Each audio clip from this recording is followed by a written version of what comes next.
My name is Timothy Gianotti, and I'm an associate professor within Studies in Islam. My core research interests are Islamic ethics, Islamic political thought, interfaith relations, and the language and imagery of war within the Abrahamic religions, that is, within Christianity, Judaism, and Islam.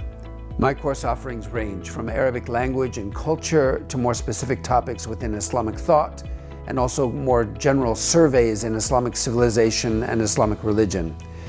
And so for the coming year, for example, I'll be teaching advanced Arabic, but I'll also be teaching 400-level courses in reading and interpreting the Quran, Sufism, that is Islamic mysticism and psychotherapy, a 300-level course exploring the language and imagery of war within not only Islam, but Judaism and Christianity as well.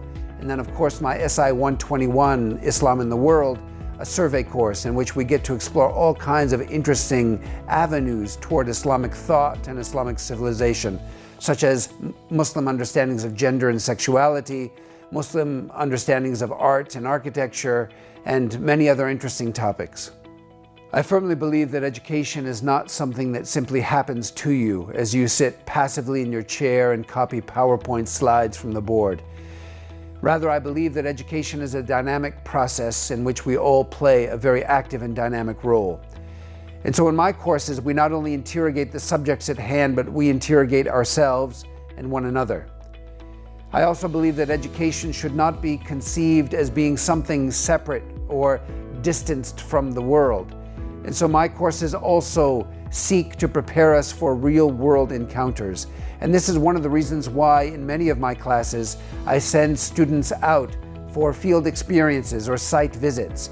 And so if you're one of my students, you may find yourself in a Sufi gathering in Toronto one Saturday night, or you may find yourself observing Friday prayers on a Friday afternoon, or you may find yourself in an LGBTQ-friendly Muslim service to understand how these marginalized communities operate and understand themselves within a larger mainstream environment.